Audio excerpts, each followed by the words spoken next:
The scent of dry rot and impending rain hit me before I even cut the engine of my truck. I sat in the cab for a long moment, gripping the worn leather of the steering wheel, listening to the engine tick as it cooled. I was 35 years old, a master carpenter who spent my days building structures designed to outlast me. Yet my personal life felt like it was framed with cheap pine and finishing nails. Bella had asked me to drive out to her family's property to check on a few things because she had a brunch she couldn't miss in the city. Bella was always missing things. I stepped out of the truck, the crunch of gravel loud in the heavy, humid air. The white clapboard farmhouse stood against a bruised purple sky. It was a beautiful structure, late 1800s, but the wraparound porch was completely gutted. Support beams were exposed, braced haphazardly with inadequate 2x4s that made my jaw tighten just looking at them. The wind kicked up, rattling a loose piece of flashing. If a real storm hit and the barometer drop I felt in my sinuses said one was coming, that porch roof was going to shear right off and take the facade with it. A stomach drop of pure professional anxiety hit me. I walked toward the structure, my boots heavy on the dirt path. A screen door slammed around the back. I walked around the perimeter, past a row of overgrown hydrangea bushes and a weathered wooden laundry line swaying in the rising wind. That was when I saw her. Maria Bird, Bella's mother. She was standing on the back steps, her back to me. The setting sun caught the silver running through her gray hair. She was wearing a backless cream halter dress, the silk catching the wind, entirely out of place against the raw timber and peeling white paint of the house. She had one arm raised, her hand gripping the thick mass of her hair, pulling it off her neck. Her shoulders were tense, the line of her spine rigid. "Bella?" She called out, her voice tight with an exhaustion I recognized instantly. "If that's you, thank God. I can't get this clasp." I stopped. The silence stretched for a fraction of a second, filled only by the snap of a white sheet on the laundry line. "It's Dean," I said, keeping my voice low, steady. She turned, looking over her shoulder. Her face was lined with a tired grace, her eyes sharp and intelligent, but shadowed with stress. She didn't jump or act flustered. She just looked at me, assessing. I stood there in my heavy work boots and a tweed jacket I'd thrown on over my shirt, feeling out of place. "Dean," she said, exhaling a shaky breath. My girlfriend's mom lifted her hair and asked, "Can you help me with this?"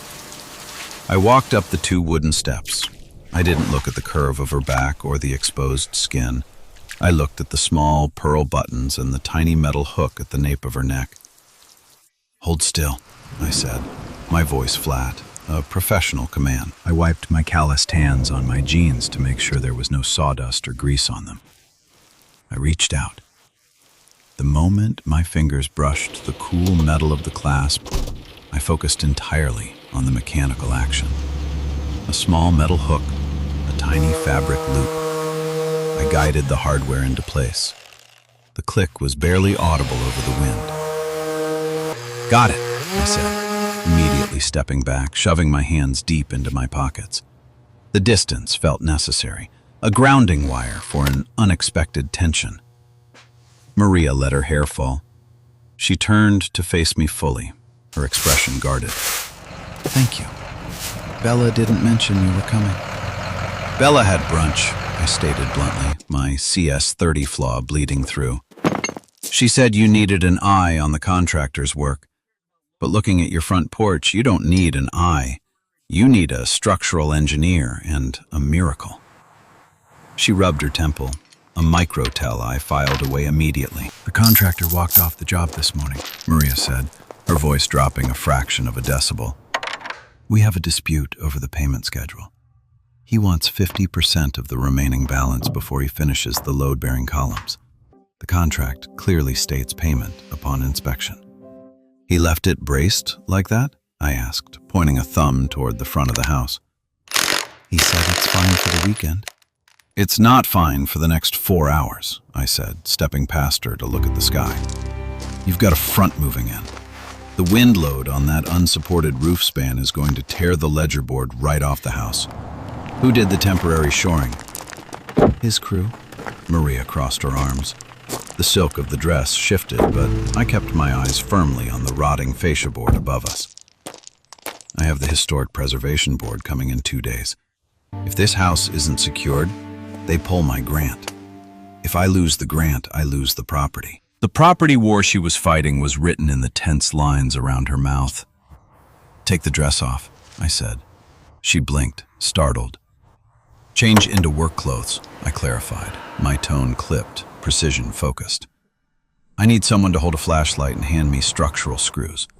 I'm the only person here, and I'm not letting a 150-year-old house collapse because some hack doesn't understand shear strength." Maria looked at me. Really looked at me. It wasn't the way Bella looked at me, which was usually to check if my boots were tracking mud. It was an assessment of competence. She nodded once. 5 minutes. She was back in 4, wearing faded denim and a heavy wool sweater. I had already dropped the tailgate of my truck and pulled out my impact driver, a box of 6-inch structural lags, and a heavy-duty hydraulic jack. The wind was howling now, a low, constant roar that vibrated in my chest. The temperature had dropped 10 degrees. I crawled under the sagging porch roof. The existing temporary supports were practically toothpicks. "Bring the jack here," I ordered, not looking back. Maria shoved the heavy steel base across the dirt. I positioned it under the main carrying beam using a thick block of oak I kept in my truck to distribute the weight. "Pump the handle," I told her. "Slowly. Stop the second you hear the wood groan." She gripped the metal handle. Her knuckles were white, but she didn't hesitate. She pumped. The jack engaged. The massive weight of the porch roof shifted with a terrifying, deep timber creak. "Hold," I commanded. I grabbed a 6x6 post from the scrap pile the contractor had left. I measured it by eye, grabbed my circular saw, and cut it to exact length in seconds. The smell of fresh-cut pine cut through the ozone of the incoming storm. I wedged the post under the beam, right beside the jack. I drove 3 6-inch structural lags through the post and into the beam, the impact driver hammering like a machine gun. The violent sound blocked out the wind. I moved to the next weak point. We worked for 2 hours in the fading light. I didn't speak unless it was a measurement or a command. Maria didn't complain. She handed me tools exactly when I needed them. She anticipated the angle of the flashlight before I asked. She wasn't helpless. She was just outgunned by the situation. When the first heavy drops of rain began to fall, I drove the final screw into the temporary cross bracing. The structure was ugly, a spider web of raw lumber, but it was locked in. It wasn't moving. I slid out from under the porch, wiping grease from my hands onto a rag. Maria was standing on the lawn, the rain starting to spot her sweater. She looked up at the porch, then at me. "It will hold," I said, stating a fact, not a comfort. I walked past her, opening my truck door to toss the tools inside. I grabbed an old, heavy canvas work coat from behind the seat and held it out to her. "Put this on. You're shivering." She took it. The coat dwarfed her, the stiff canvas acting as a barrier against the sudden cold. "I don't know how to thank you, Dean. Let me write you a check." "Put your checkbook away," I said, slamming the truck door. The metal-on-metal sound was final. "Your contractor breached his contract. Document everything he left behind. Take photos of the inadequate bracing I just replaced. You're going to need them for the board." "Bella is a lucky girl," Maria said softly, pulling the collar of my coat up around her neck. I looked at the dark tree line. "Bella doesn't care about foundations, Maria. She cares about the paint color." It was the most honest thing I had said out loud in a year. The silence that followed wasn't awkward. It was heavy with the truth. I tipped my head. "Lock the doors. Call me if the house shifts. It won't." I drove away, the rain finally breaking over the windshield in a torrential downpour. gripped the wheel, feeling the phantom weight of the pearl buttons against my calloused fingertips. I forced the thought away. Discipline. 2 days later, the storm had passed, leaving behind a washed-out world and a sharp drop in temperature. I was in my shop, sanding down a custom walnut dining table, the vibration of the orbital sander numbing my hands. My phone buzzed on the workbench. It wasn't Bella. She had texted earlier, complaining about her brunch being ruined by the rain. The caller ID was an unknown number, but the area code was local to the farmhouse. I killed the sander. Dean! The board moved the inspection up. Maria's voice came through, tight and professional. They're coming tomorrow morning at 8. My contractor isn't answering his phone. I have the photos you told me to take, but the inspector is notorious for failing incomplete structural work, regardless of temporary bracing. I looked at the walnut table. It was due in 3 weeks. I'll be there in an hour. Dean, you don't have to. I'll be there in an hour, I repeated, and hung up. When I arrived, the farmhouse looked tired in the gray morning light. Maria was on the front porch, wearing work boots and jeans, trying to sweep away the debris the storm had blown in. She had reclaimed the space, physically asserting ownership over the mess her contractor had left. Stop sweeping, I said as I walked up the path carrying a heavy tool bag. The inspector doesn't care about leaves, he cares about load paths. Maria lowered the broom. Her hair was tied back in a messy knot, and she had a smudge of dirt on her cheek. She looked more real than anyone I had seen in months. What's the plan? We make the temporary bracing look permanent enough to pass a Phase 1 safety inspection. We add galvanized hurricane ties to every rafter tail. It proves to the board that the structure is stabilized, buying you 30 days to hire a competent crew. I dropped the bag on the floorboards. Hand me the ladder. We worked in a rhythm that felt entirely unnatural for two people who barely knew each other. It was the quiet efficiency of shared competence. I was the hands, she was the logistics. Every time I needed a specific tie or a handful of screws, they were there. At noon, I was on the top rung of the ladder, reaching awkwardly to secure a tie in the tight corner where the porch met the main house. My shoulder ached, a sharp, familiar pain from years of heavy lifting. I grunted, shifting my weight. Maria's hand closed around my calf. It wasn't a caress. It was an anchor, a firm, grounding pressure that steadied the ladder and stopped my sudden shift in balance. The tremor in my fatigued muscles stopped instantly. The world stopped spinning. Take a breath, she said, her voice low, authoritative, but not condescending. You have the angle. Just breathe. I exhaled sharply, a shaky breath, the sound masked by the scrape of metal on wood. I drove the screw home. I climbed down, stepping deliberately out of her grip. The loss of contact felt like stepping into a cold draft. I kept my hands in my pockets, balling them into fists to stop myself from reaching back out to touch her shoulder in thanks. We're done, I said, looking at the reinforced joints. It wasn't pretty, but it was mathematically sound. Maria stepped back, wiping her forehead with the back of her wrist. You work like you're fighting a war, Dean. I work like I want the thing to stay standing, I corrected bluntly. The sound of tires on gravel interrupted us. A silver sedan pulled into the driveway. The doors opened, and two people stepped out. One was an older man with a clipboard, the inspector. The other was Bella. My jaw tightened. Bella walked up the path, her designer boots clicking on the uneven stones. She looked at the raw lumber, the dirt, and finally at me, her expression a mix of confusion and irritation. Dean, what are you doing here? I thought you were at the shop. Bella's voice was high, entirely out of tune with the heavy reality of the house. I asked him to help stabilize the porch before the inspection, Maria interjected, stepping between Bella and me. It was a subtle, protective block. The inspector, a man named Harris, walked up the steps, his eyes scanning the hurricane ties I had just installed. "This isn't the contractor's work, Maria." "No, it's not," Maria said, her voice steady. "The contractor abandoned the job. Mr. White is a master carpenter. He secured the load paths yesterday before the storm and reinforced the joints today." Harris frowned, poking a pen at one of the galvanized ties. "It's temporary. It's compliant with emergency stabilization codes for historic structures," I spoke up, my voice flat, reciting the regulation with absolute precision. Section 4, paragraph B. The load-bearing capacity exceeds the temporary requirement by 30%.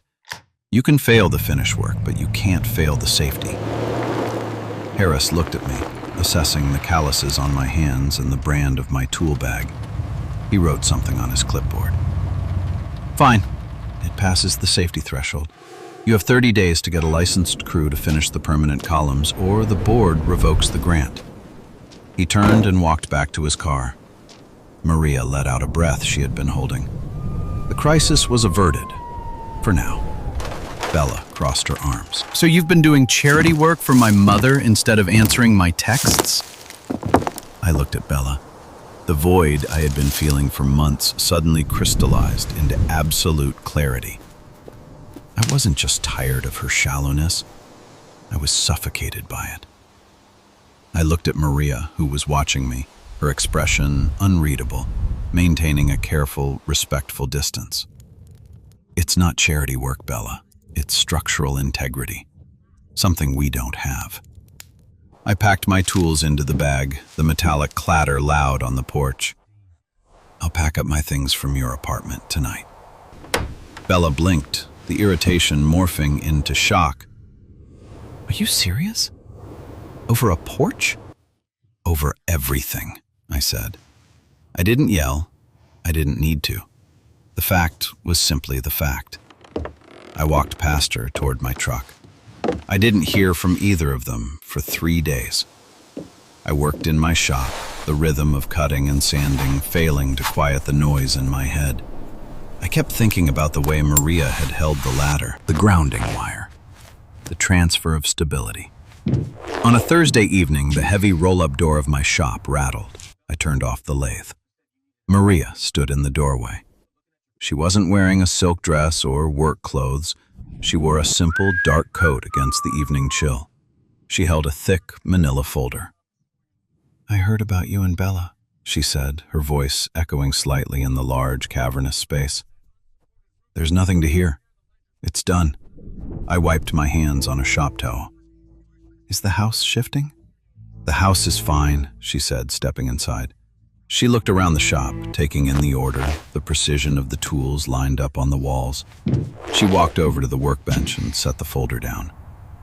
"The contractor sued me today for breach of contract. He claims I locked him out of the job site." My CS30 flaw flared, an immediate, practical anger at the injustice. "He abandoned the site. We have the photos of the inadequate bracing. The weather report proves the emergency." "I know," Maria said quietly, "but the historic board hates legal trouble. If there's an active lawsuit, they freeze the grant funds immediately. I can't hire a new crew. I lose the house." I stared at the folder. The external threat had escalated. The system was fighting back. "What do you need?" "I need a general contractor to sign an affidavit stating the site was abandoned in a hazardous condition," she said. She looked down at her hands, twisting a plain silver ring on her right index finger. A nervous habit. "I know it's asking a lot. You just ended things with my daughter. The optics are terrible." I didn't care about the optics. I cared about the reality.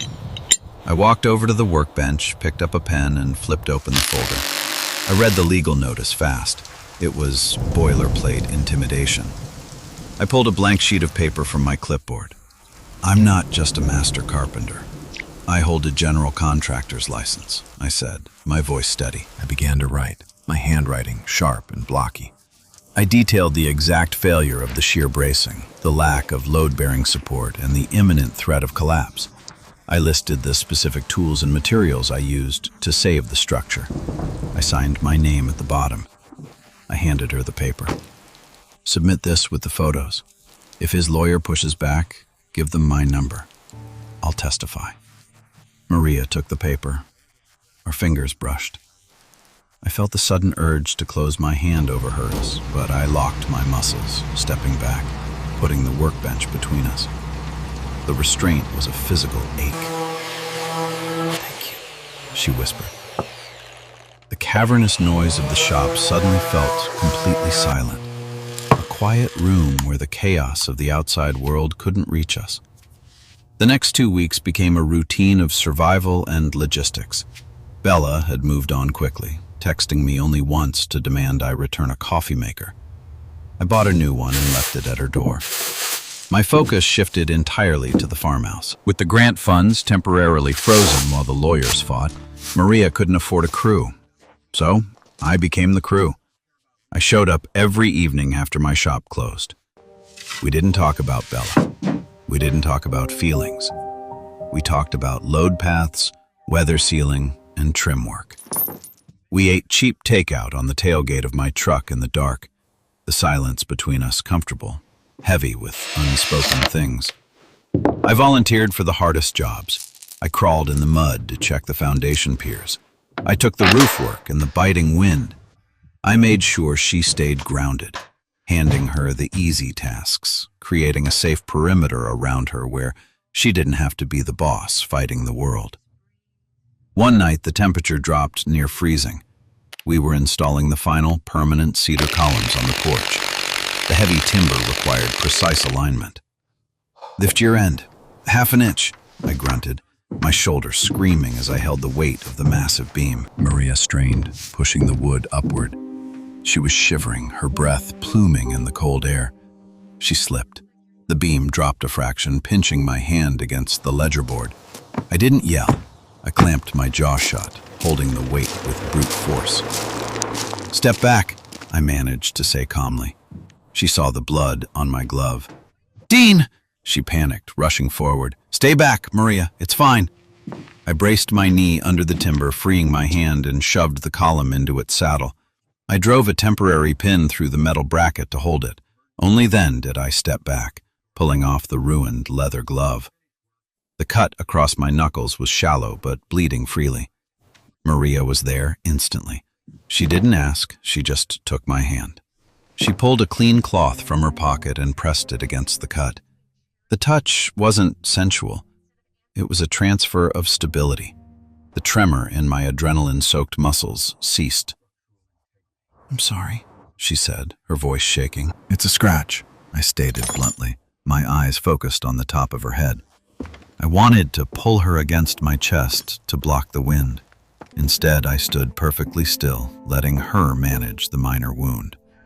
The discipline of staying put was the only way I could show how much I cared. "The column is set. We beat the frost." She looked up at me, her eyes dark in the low light. "You don't have to keep doing this, Dean. You've saved the house. You've saved the grant. You don't owe me anything." "I know," I said.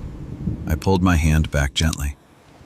"I'm doing it because I want the structure to last." I wasn't talking about the house anymore, and she knew it. The climax arrived not with a storm, but with a piece of paper. Week 6. The Historic Preservation Board was holding a final public hearing in the town hall to rule on the grant status and officially dismiss the contractor's fraudulent lien. Maria had to present her case. The hall was crowded, smelling of old paper and damp wool. Maria sat at the front table, her back straight, wearing a sharp, professional blazer. The contractor was there, looking smug, flanked by a slick lawyer. I sat in the back row, wearing a clean button-down shirt, my hands resting on my knees.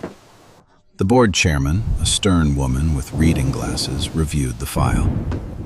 "Ms. Bird, your former contractor alleges you locked his crew out, causing the delays and the safety hazard. He has submitted a timeline of events." Maria stood up. She didn't look back at me. She looked at the chairman. "That timeline is fabricated. I have sworn affidavits, date-stamped photographs of the inadequate bracing, and the structural engineering report from the professional who actually secured the property. She slid a thick binder across the table. The lawyer scoffed. Your daughter's boyfriend did some unlicensed handyman work.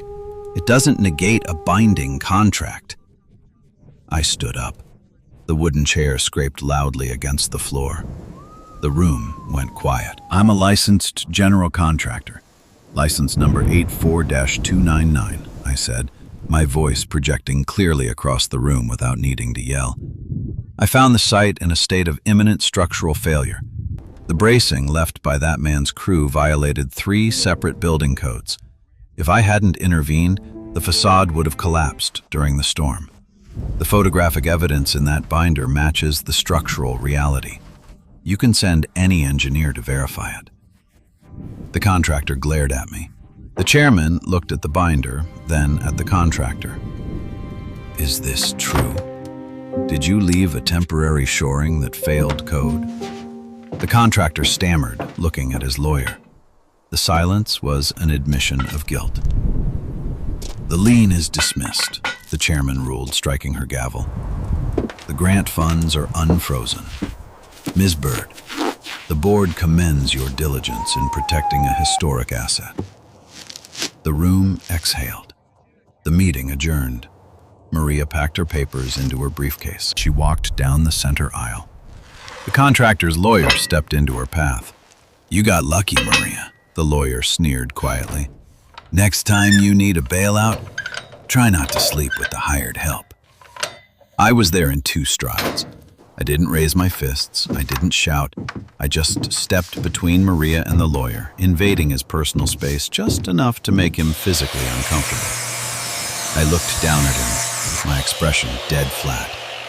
You're going to step aside, I said, my voice dropping to a low, quiet register.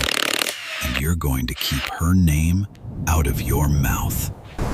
Now. The lawyer looked at my size, at the calluses on my hands, at the absolute certainty in my eyes. He stepped aside. I turned to Maria. Let's go. We walked out of the hall into the crisp afternoon air. The tension of the last 6 weeks seemed to evaporate into the blue sky.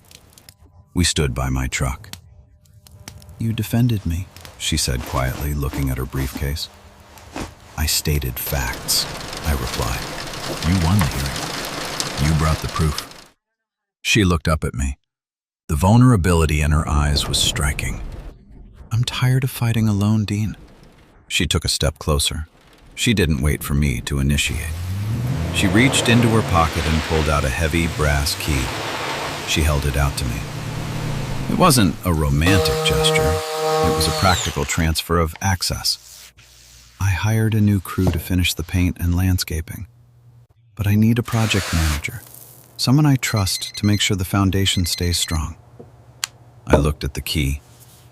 It was the key to the farmhouse. I looked at Maria. She wasn't asking for a rescue, she was asking for a partner. I took the key, the cold metal heavy in my palm. The transaction sealed the boundary between us and the rest of the world. I stepped forward, closing the distance. I didn't grab her. I didn't pull her in with desperate hunger. I simply leaned down and pressed my mouth to hers. The kiss wasn't an exploration. It was a destination. It was the heavy, grounding sound of a lock clicking into place. A promise signed without words. The feeling of finality, of certainty, settled over me like a heavy blanket, blocking out the noise of the street. I pulled back slightly, resting my forehead against hers.